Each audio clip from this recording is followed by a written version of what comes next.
नमस्कार, मैं हूं आपके साथ शिप्रा झा और आप देख रहे हैं देश का सबसे पहला समझाने वाला बुलेटिन खबर तो समझिए। इस प्राइम टाइम बुलेटिन में हम आपको दिन भर की सबसे चर्चित और असरदार खबरें दिखाते हैं और उन्हें आसान भाषा में विस्तार से समझाते भी हैं। तो आइए सबसे पहले नजर डालते हैं आज की 4 बड़ी खबरों पर शॉर्ट में और उसके बाद एक एक करके पूरी कहानी आपको समझाएंगे। आज इस बुलेटिन में सबसे पहले जो खबर हम आपको समझाने वाले हैं वो होगी सीबीआई जांच से संवेदना को मिलेगा न्याय, क्योंकि सरकार ने सीबीआई जांच की अनुशंसा कर दी है। दूसरी खबर आपको समझाएंगे संवेदना की मौत पर भी सियासत, क्योंकि पक्ष और विपक्ष इस मुद्दे पर आमने सामने है। तीसरी खबर होगी आम बजट से आम जन को क्या उम्मीद है, क्योंकि कल बजट पेश होने वाला है। चौथी खबर होगी बर्ड फ्लू की चपेट में बिहार, क्योंकि 2 जिलों में ऐसी खबरें सामने आई हैं जहां बर्ड फ्लू की पुष्टि हो गई है। लेकिन शुरुआत सबसे पहले जहानाबाद की नीट छात्रा संवेदना से जुड़े केस में न्यूज 18 की खबर पर मुहर लग गई है। इस केस की जांच अब सीबीआई करेगी। छात्रा की मौत मामले की गुत्थी सुलझाने के लिए सीएम नीतीश कुमार ने सीबीआई जांच की अनुशंसा कर दी है। हालांकि पीड़ित परिवार वालों का आरोप है कि केस की जांच पर जब इतने सवाल खड़े हो चुके हैं तो ऐसे में सीबीआई जांच से भी कुछ होने वाला नहीं है। उन्होंने न्यायिक जांच की मांग की है। ये रिपोर्ट देखिए, फिर खबर तो समझिए।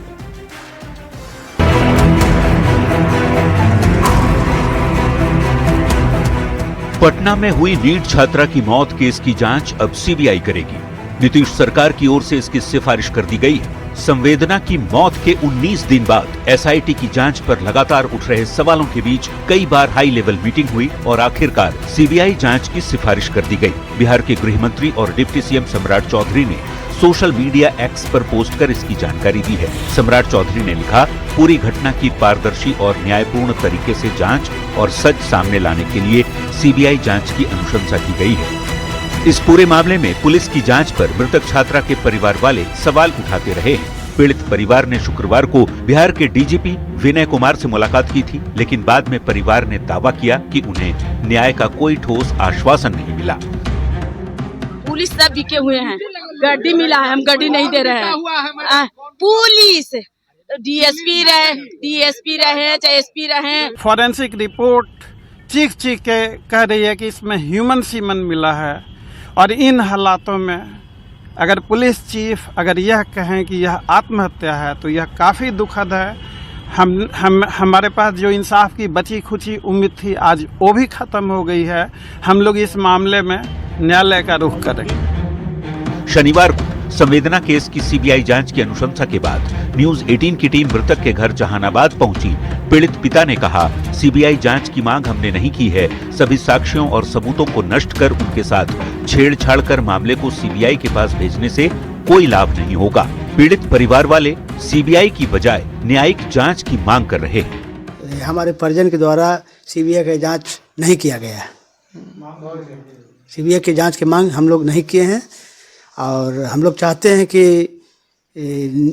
सुप्रीम कोर्ट या हाई कोर्ट के न्यायाधीश के देख-रेख में न्यायिक जांच हो ताकि निष्पक्ष जांच हो सके। बता दें कि संवेदना जहानाबाद जिले की रहने वाली थी और मेडिकल प्रवेश परीक्षा यानी नीट की तैयारी पटना के चित्रगुप्त नगर इलाके के एक गर्ल्स हॉस्टल में रहकर कर रही थी। उसके साथ हुए दुष्कर्म से जुड़े केस में हॉस्टल संचालक की भूमिका भी सवालों के घेरे में है। साथ ही एसआईटी की जांच जिन 4 से 5 युवकों जिनकी उम्र 18 से 21 साल के बीच है वहां अटकी थी, उसे लेकर भी कई सवाल खड़े हो रहे हैं, क्योंकि परिजनों का आरोप है कि पुलिस रेप की वारदात से ही इनकार कर रही है, जबकि पीएमसीएच की रिपोर्ट में रेप की पुष्टि हुई थी। जाहिर है सवाल तो खड़े होंगे, क्या पीएमसीएच की पोस्टमार्टम रिपोर्ट भी झूठी थी? अंडरगारमेंट्स में मिले मेल स्पर्म क्या झूठा था? सुसाइड है तो 17 घंटे का सीसीटीवी फुटेज कहां है? हॉस्टल संचालिका पर अब तक पुलिस मेहरबान क्यों? न्यूज 18 के लिए पटना से अमित कुमार और जहानाबाद से राजीव विमल के साथ ब्यूरो रिपोर्ट।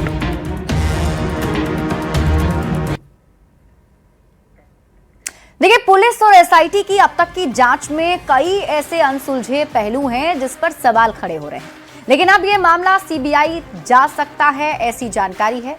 अब आपको सीबीआई जांच की अनुशंसा की वजह समझाते हैं कि आखिर ऐसा क्यों हुआ। देखिए, पुलिस और एसआईटी ने 17 से ज्यादा दिनों तक इस मामले की जांच की। पटना से जहानाबाद तक संदिग्धों के सैंपल जुटाए गए। पुलिस से लेकर डॉक्टर तक से पूछताछ की गई। परिवार के एक एक व्यक्ति को भी एसआईटी ने खंगाला। रिश्तेदारों को भी संदेह के रडार पर लिया गया और इतनी लंबी जांच पड़ताल के बाद भी खुलासा नहीं हुआ। पुलिस 360 डिग्री घूमकर अपनी शुरुआती थ्योरी पर ही फिर से आ गई। शुक्रवार को डीजीपी ने कह दिया कि छात्रा के साथ रेप नहीं हुआ था। पुलिस ने इसे पूरी तरह से सुसाइड का मामला बताया, जबकि पीएमसीएच के पोस्टमार्टम रिपोर्ट में रेप की पुष्टि हुई थी। पुलिस के नकारे जाने पर संवेदना की मां का सब्र जवाब दे दिया। मां का आरोप है पुलिस पूरी तरह से बिक चुकी है। पूरा मामला उलझता हुआ देखकर मुख्यमंत्री ने हस्तक्षेप किया। निष्पक्ष और पारदर्शी जांच के लिए सीबीआई जांच की अनुशंसा सीएम नीतीश कुमार ने कर दी। संवेदना की मौत मामले को समझने के लिए अब आपको अब तक के पूरे घटनाक्रम को भी समझना पड़ेगा कि आखिर कब कब क्या हुआ। तो आइए आपको पूरी टाइमलाइन समझाते हैं। इसकी शुरुआत देखिए 5 जनवरी से होती है। 5 जनवरी को नीट की छात्रा अपने घर से हॉस्टल वापस लौटी थी। 6 जनवरी को रात में उसने खाना खाया और फिर वो अपने कमरे में चली गई। 7 जनवरी को 17 साल की छात्रा हॉस्टल में बेहोश मिली। 7 से 10 जनवरी तक इलाज के लिए हॉस्पिटल में भर्ती रही, लेकिन 11 जनवरी को इलाज के दौरान नीट की छात्रा संवेदना की मौत हो गई। इसके बाद 12 जनवरी को पोस्टमार्टम रिपोर्ट में सेक्सुअल असॉल्ट की पुष्टि नहीं हुई। यानी पहला जो पोस्टमार्टम रिपोर्ट आया उसमें सेक्सुअल असॉल्ट की पुष्टि नहीं की गई, लेकिन फिर 13 जनवरी को शव को कारगिल चौक पर रखकर परिजनों ने हंगामा किया और परिजनों ने दावा किया कि उनकी बेटी के साथ गलत हुआ है। 13 जनवरी की तारीख को पुलिस ने कार्रवाई करते हुए 6 नामजद और 150 अज्ञात लोगों पर केस दर्ज कर दिया। 13 जनवरी को पटना में शंभू हॉस्टल पर पथराव तोड़फोड़ हुए। फिर 15 जनवरी को पटना पुलिस ने यह माना कि लड़की के साथ सेक्सुअल असॉल्ट हुआ। 16 जनवरी को जो पोस्टमार्टम रिपोर्ट सामने आई उसमें इस बात की पुष्टि भी हुई कि लड़की के साथ रेप हुआ है। 16 जनवरी को ही गृह मंत्री सम्राट चौधरी ने इस पूरे मामले पर संज्ञान लिया और डीजीपी के आदेश पर जांच के लिए एसआईटी का गठन कर दिया गया। यानी एसआईटी की टीम इस पूरे मामले की जांच करेगी, ये तय हो गया। 17 जनवरी की तारीख को पटना पुलिस पर मिलीभगत का आरोप लगाया गया। 18 जनवरी को रेप केस मैनेज करने के लिए दबाव बनाया गया। पिता ने ऐसी जानकारी दी। 20 जनवरी को एसआईटी की टीम एक बार फिर से हॉस्टल पहुंची और उसके बाद 21 जनवरी को एसआईटी की टीम ने जहानाबाद में 2 लड़कों से पूछताछ भी की। एफएसएल की टीम साक्ष्य की जांच के लिए भागलपुर गई। 22 जनवरी को क्या किसी नेता मंत्री के बेटा को बचा रही है पुलिस? पप्पू यादव ने यह सवाल उठाया। सांसद पप्पू यादव ने पुलिस पर हमला बोला। 22 जनवरी को एसआईटी जांच में छात्रा के कमरे से एंटी डिप्रेशन की एक दवा बरामद की गई, सूत्रों के हवाले से जानकारी। फिर 24 जनवरी की तारीख को डीजीपी से पीड़ित परिवार की 8 मांग। पीड़ित परिवार ने डीजीपी से 8 मांगे की। 25 जनवरी को डिप्टी सीएम सम्राट चौधरी ने बड़े पुलिस अधिकारियों के साथ केस की समीक्षा भी की, पूरी जानकारी ली। 26 जनवरी को एफएसएल की टीम ने डीएनए सैंपल के लिए 15 लोगों की लिस्ट बनाई। 27 जनवरी को डीएनए सैंपल लेने वाले लोगों की लिस्ट एसआईटी ने बढ़ाकर 25 कर दी। मतलब 25 लोगों का डीएनए सैंपल अब तक लिया जा चुका है। इसके बाद 28 जनवरी को संवेदना केस में एसआईटी ने पॉस्को एक्ट जोड़ा। एफएसएल रिपोर्ट में स्पर्म मिलने की पुष्टि हो गई। 29 जनवरी को एसआईटी ने 5 संदिग्ध को हिरासत में लिया, जिससे कड़ी पूछताछ की गई। और फिर 30 जनवरी को सीआईडी, एफएसएल और एसआईटी की पड़ताल जारी रही। जांच के दायरे में 18 से 21 साल के 4 से 5 संदिग्ध युवक रहे। 30 जनवरी को ही गृह मंत्री सम्राट चौधरी के आवास पर आईजी, एसएसपी समेत तमाम अधिकारियों के साथ समीक्षा बैठक हुई। डीजीपी आवास पर भी मृतक के परिजनों की मौजूदगी में समीक्षा बैठक हुई। और 31 जनवरी को नीतीश सरकार ने संवेदना केस की सीबीआई जांच की अनुशंसा की, ताकि पारदर्शी तरीके से जांच हो सके। अब डीजीपी से संवेदना के घर वालों ने जो 8 मांगे की थी वो क्या थी, वो आपको बताते हैं। उनकी तरफ से कहा गया, पहली मांग थी 5 से 6 जनवरी तक के सीसीटीवी फुटेज की एफएसएल जांच हो जाए। दूसरी मांग उनकी है हॉस्टल और मेस पंजी के मुताबिक मौजूद छात्राओं का विवरण दिया जाए। तीसरी मांग छात्राओं के बयान, उनके मोबाइल की सीडीआर की जांच हो। चौथी मांग की गई है मनीष रंजन के पिछले दरवाजे की सीसीटीवी फुटेज की जांच की जाए। पांचवी मांग है हॉस्टल संचालिका नीलम अग्रवाल के मोबाइल की सीडीआर की जांच हो। छठी मांग की गई है कि आसपास की गली और सड़कों की सीसीटीवी फुटेज की जांच की जाए। सातवीं मांग है doctor Sahajanand Prasad Singh, doctor Satish Kumar, doctor Jaya के मोबाइल की सीडीआर की जांच हो। आठवीं मांग है चित्रगुप्त नगर थाना के एसएचओ रोशनी कुमारी की भूमिका की भी जांच हो, क्योंकि परिजनों को इन पर भी शक है। तो ये 8 मांगे परिजनों ने मांगी हैं।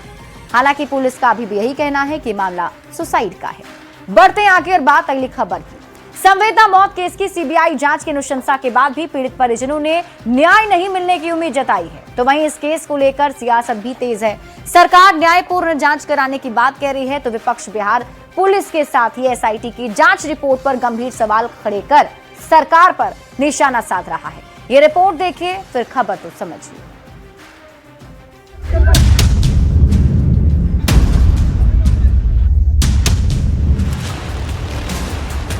नीट छात्रा की मौत की सीबीआई जांच की अनुशंसा के साथ ही बिहार में इस पर सियासत तेज है। सरकार घटना की पारदर्शी और न्यायपूर्ण तरीके से जांच कराने और सच सामने लाने की बात कर रही है। और आज कल डीजीपी साहब से हमारी बात हुई, गृह मंत्री जी से बात हुआ, उन दोनों से हमको जानकारी मिली कि उसके परिवार के लोग संतुष्ट नहीं है।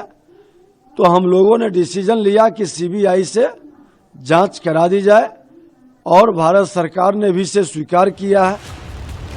तो विपक्ष सरकार सवाल पूछने के साथ ही कटाक्ष कर रहा है। नेता प्रतिपक्ष तेजस्वी यादव ने सोशल मीडिया एक्स पर पोस्ट कर लिखा, लग रहा है कि प्रशासनिक ढांचा फेल है, पुलिस अयोग्य और अनप्रोफेशनल है, पुलिस रेप और हत्या की केस नहीं सुलझा सकती, पुलिस से ज्यादा बड़बोले एनडीए के नेता हैं। वहीं पूर्णिया के सांसद पप्पू यादव ने गंभीर आरोप लगाते हुए कहा कि उन्हें आशंका है कि पुलिस पीड़िता के परिवार को या तो मार सकती है या फिर किसी झूठे मुकदमे में फंसा सकती है। एक माँ को बुरे भद्दे गाली देना और घेर करके कि चलो बड़े नेता के पास, यह कौन सा लॉ और कानून है? पीड़ित परिजन इस केस में न्याय की उम्मीद नहीं मिलने की बात कह रहे हैं, तो विपक्ष लगातार सरकार को घेर रहा है। ऐसे में नीट छात्रा संवेदना की मौत को लेकर सियासी बवाल जारी है। न्यूज 18 के लिए पूर्णिया से कुमार प्रवीण, दरभंगा से विपिन के साथ पटना से अमित कुमार की रिपोर्ट। तो नीट छात्रा संवेदना की मौत पर अब बिहार का सियासी पारा गरमाया हुआ है। संवेदना की मौत पर तेज सियासत के मायने अब आपको समझाते हैं। देखिए, छात्रा की मौत के 19 दिन बाद बिहार सरकार ने सीबीआई जांच की अनुशंसा कर दी है। अनुशंसा के बाद भी पीड़ित परिजनों को न्याय की उम्मीद नहीं है। पीड़ित परिजनों का कहना है कि उन्हें न्याय नहीं मिलेगा। सरकार न्यायपूर्ण जांच कराने, सच को सामने लाने की बात कह रही है, तो विपक्ष बिहार पुलिस के साथ ही एसआईटी की जांच पर भी गंभीर सवाल खड़े कर रहा है। नेता प्रतिपक्ष तेजस्वी यादव ने सोशल मीडिया साइट एक्स के जरिए सरकार को घेरा। उन्होंने लिखा कि पूरा प्रशासनिक तंत्र, तेजस्वी यादव ने बताया कि पूरा प्रशासनिक तंत्र जो है वो फेल है। बिहार पुलिस को अयोग्य और अनप्रोफेशनल उन्होंने बताया। तो साथ ही पूर्णिया सांसद पप्पू यादव ने पीड़ित परिवार को झूठे केस में फंसाने की बात कही। पीड़ित परिजनों को पुलिस जान से मार सकती है, ऐसा गंभीर आरोप भी पूर्णिया सांसद पप्पू यादव ने लगाया। परिजनों के आरोपों को विपक्ष ने ढाल बनाया और इसी के जरिए हमला सरकार पर किया जा रहा है। हालांकि एक दूसरे पर वार पलटवार जरूर जारी है, लेकिन देखना होगा कि कब तक सीबीआई की टीम इस पूरे मामले का खुलासा कर सकती है। बढ़ते आगे और बात अगली खबर की। कल 1 फरवरी है, यानी वो दिन जब देश का आम बजट पेश होगा और खुलेगा जनता की उम्मीदों का पिटारा। पेश होगा देश की लेखा जोखा और विकास का रोड मैप। हर बार की तरह इस बार भी हर वर्ग इस बजट से उम्मीदें लगाए बैठा है। वैसे सूत्र बता रहे हैं कि इस बार का आम बजट 75 साल में देश का सबसे अलग बजट होगा। ये रिपोर्ट देखिए फिर खबर तो समझिए।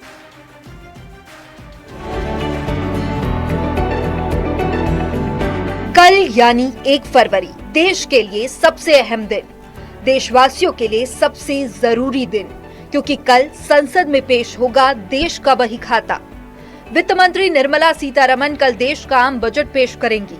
ये बजट सिर्फ देश की वित्तीय हालत का लेखा जोखा नहीं है, ये बजट सिर्फ विकास का रोड मैप नहीं है, बल्कि उससे ज्यादा ये बजट जनता के लिए उम्मीदों का पिटारा है। मिडिल क्लास से लेकर व्यापारियों और उद्योगपतियों तक, किसानों से लेकर युवा और महिलाओं तक, सर्विस सेक्टर से लेकर मैन्युफैक्चरिंग सेक्टर तक, हेल्थ सेक्टर से लेकर रियल एस्टेट तक, हर वर्ग, हर सेक्टर को हर बार बजट से उम्मीदें रहती है और इस बार भी अरमान परवान पर हैं। इनकम टैक्स से जुड़े फैसलों पर सबकी नजर है।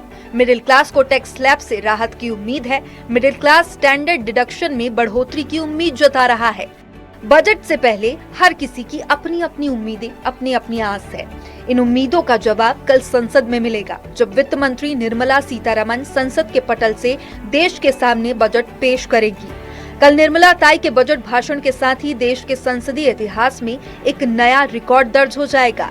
निर्मला सीतारमण लगातार 9वीं बार बजट पेश करने का कीर्तिमान रचेंगी, क्योंकि देश में आज तक किसी भी वित्त मंत्री ने लगातार 9 बार बजट पेश नहीं किया है। तो इंतजार कीजिए कल का, जब पता चलेगा कि निर्मला सीतारमण के रिकॉर्ड ब्रेकर बजट के पिटारे से क्या निकलता है। Bureau report, news 18।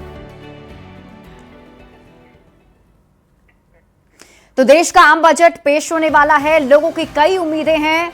समझिए अब आपकी आम बजट से लोग क्या आस लगाए बैठे हैं, जल्दी से आपको बता देते हैं। देखिए, नई टैक्स व्यवस्था को और राहत भरा बनाया जा सकता है, ये उम्मीद सरकार से है। कृषि सेक्टर की अगर हम बात करें तो कृषि सेक्टर में अहम ऐलान हो सकते हैं, ऐसी जानकारी है। हेल्थ केयर सेक्टर में भी सरकारी खर्च में बढ़ोतरी की जा सकती है। डिफेंस में स्वदेशी उत्पादन को बढ़ावा दिया जा सकता है। इंफ्रास्ट्रक्चर प्रोजेक्ट्स को नई रफ्तार की उम्मीद है। वहीं रियल एस्टेट सेक्टर में सस्ती ब्याज दर की उम्मीद जताई जा रही है। अफोर्डेबल हाउसिंग से जुड़े ऐलानों की आस भी है। आर्टिफिशियल इंटेलिजेंस यानी AI पर भी अहम ऐलान संभव है, ऐसी संभावना जताई जा रही है। अब बजट से जुड़ी आपको कुछ अनोखी जानकारी देते हैं। देखिए, 1947 में स्वतंत्रता के बाद पहला बजट R.K. षणमुखम चेत्ती ने पेश किया था। साल 2001 तक बजट शाम 5 बजे पेश होता था। ब्रिटिश संसद के समय सुबह 11:30 बजे के अनुसार तय था। पूर्व वित्त मंत्री यशवंत सिन्हा ने इस औपनिवेशिक परंपरा को तोड़ा। तत्कालीन वाजपेयी सरकार ने सुबह 11 बजे बजट पेश कर भारतीय समय को प्राथमिकता दी। निर्मला सीतारमण लगातार 9 बजट पेश करने का रिकॉर्ड अपने नाम करेंगी। देश में आज तक किसी भी वित्त मंत्री ने लगातार 9 बार बजट पेश नहीं किया है। अब आप जानिए बजट दस्तावेज कहां छपते हैं। तो बजट के दस्तावेज राष्ट्रपति भवन में प्रिंट होते थे। 1950 में प्रिंटिंग के दौरान बजट लीक हो गया। इसके बाद मिंटो रोड स्थित सरकारी प्रेस में प्रिंटिंग होने लगी और बाद में सुरक्षा और गोपनीयता बढ़ाने की जरूरत महसूस हुई। इसीलिए 1980 में प्रिंटिंग नॉर्थ ब्लॉक के बेसमेंट में स्थायी रूप से कर दी गई और तब से लेकर आज तक बजट दस्तावेज नॉर्थ ब्लॉक में ही छपते हैं। हालांकि अब सबकी नजर कल टिकी हुई है कि वित्त मंत्री निर्मला सीतारमण के पिटारे से क्या निकलने वाला है। बढ़ेंगे आगे बात अगली खबर की। भागलपुर और दरभंगा में बर्ड फ्लू की आहट से लोग काफी दहशत में हैं। दोनों जिले में बड़ी संख्या में कौवों की मौत के बाद सैंपल जांच में बर्ड फ्लू की पुष्टि हो गई है। मरे कौवों को पूरी सेफ्टी के साथ गड्ढे में दफन किया जा रहा है। बर्ड फ्लू अन्य पक्षियों में नहीं फैले, इसके लिए पशुपालन विभाग हाई अलर्ट पर है। ये रिपोर्ट देखिए, फिर खबर तो समझिए। मरे हुए मासूम बेजुबान कौवों की इस तस्वीर को हम आपको नहीं दिखा सकते। जिन कौवों की काव काव की आवाज से सुबह होती थी, जिन कौवों की काव काव से किसी मेहमान के आने का संदेशा मिलता था, वही कौवे आज बेमौत मर रहे हैं। ये तस्वीरें हैं भागलपुर की, जहां नौगछिया में 100 से ज्यादा कौवों की मौत के कारण का खुलासा हुआ है। 11 जनवरी को 100 से ज्यादा कौवों की मौत मामले में भोपाल से जांच रिपोर्ट आ गई है। कौवों की मौत का कारण बर्ड फ्लू बताया जा रहा है। 9 से 11 जनवरी के बीच लगातार कौवे मर रहे थे। कौवे छटपटा कर जान दे रहे थे, जिसके बाद इलाके में सनसनी मच गई। रिपोर्ट सामने आते ही जिला प्रशासन और पशुपालन विभाग अलर्ट मोड पर आ गया। कौवों की मौत वाली जगह को सैनिटाइज कराया जा रहा है। साथ ही 10 किलोमीटर के दायरे में बने पोल्ट्री फार्म से मुर्गों के ब्लड सैंपल लेकर जांच की जा रही है। मृत कौवों को पूरी सेफ्टी के साथ गड्ढे में दफन किया जा रहा है। गवर्नमेंट ने भी अपने स्तर से जांच कराई है, तो एहतियातन जो भी कदम उठाए जा रहे हैं वो हम लोग सभी अपने जिला पशुपालन कार्यालय से और नगर परिषद और जितनी भी अलग अलग हमारी बॉडीज हैं उसके थ्रू हम लोग उठा रहे हैं। इसमें पहला तो है कि उस पूरे एरिया को हम लोग क्लीन करेंगे और डिस्पोजल करेंगे जो बॉडीज हैं डेड बर्ड्स की, और उसके बाद डिसइंफेक्टेंट हम लोगों ने पहले भी स्प्रे करवाया है, अभी भी करवा रहे हैं हम लोग, और अभी सर्विलांस करवा रहे हैं कि जितना भी वहाँ पोल्ट्री फार्म वगैरह चल रहा है या बर्ड्स को पालने वाली जितनी भी जगहें हैं वहाँ पर हम लोग सैंपल कलेक्ट करेंगे उनका। बर्ड फ्लू के पुष्टि के पश्चात अभी हम लोग एक RRT का टीम गठित किए हैं। वो टीम जाके सारा जो भी अगर कोई बर्ड मृत पाया गया होगा अभी प्रेजेंट में, तो उसको भी गड्ढे करके उसका जो हमारा जो इसका एक्शन प्लान है उस हिसाब से हम लोग उसको डिस्पोजल करेंगे। अब दरभंगा की इन तस्वीरों को देखिए, जहां वार्ड नंबर 31 में हजारों कौवे छटपटा कर मौत के मुंह में समा रहे हैं। किसी को पता नहीं लग पा रहा कि आखिर इन कौवों की जान क्यों जा रही है। लगातार कौवों की मौत के बाद प्रशासन में हड़कंप की स्थिति है। पशुपालन विभाग ने मृत कौवों का सैंपल जांच के लिए 12 जनवरी को भोपाल लैब भेजा, जहां रिपोर्ट में बर्ड फ्लू की पुष्टि की गई और इसके बाद विभाग पूरी तरीके से अलर्ट मोड पर आ गया। कौवों को जेसीबी की मदद से गड्ढा खोदकर वैज्ञानिक तरीकों से दफनाया जा रहा है। भागलपुर और दरभंगा में कौवों की मौत ने सबको हैरान कर दिया था। हालांकि कौवों की मौत की गुत्थी सुलझ गई है। कौवों की मौत बर्ड फ्लू की वजह से हुई। कौवों की मौत के बाद दरभंगा और भागलपुर में दहशत का माहौल है। पशुपालन विभाग अब हाई अलर्ट मोड में है। न्यूज 18 के लिए दरभंगा से विपिन कुमार, भागलपुर से आशीष रंजन की रिपोर्ट। और इसी के साथ इस बुलेटिन में अभी के लिए बस इतना ही। आप देखते रहिए न्यूज 18 बिहार झारखंड।